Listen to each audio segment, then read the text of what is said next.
ഒരല്പം എടുക്കാം. അതിലേക്ക് നമുക്ക് ഒരല്പം ബേക്കിംഗ് സോഡ ഇടാം. Baking soda. ഓക്കെ, ഇനി ഇത് ശരിക്കും നമുക്ക് ഒന്ന് മിക്സ് ചെയ്യാം. മിക്സ് ചെയ്ത് ഒരു പേസ്റ്റ് പോലെ ആക്കി എടുക്കണം.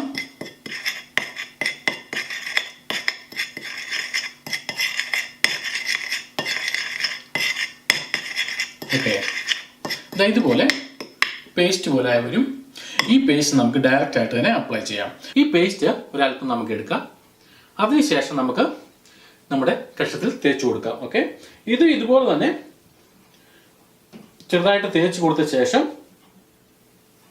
സാവധാനം ഒന്ന് മസാജ് ചെയ്ത് കൊടുക്കുക.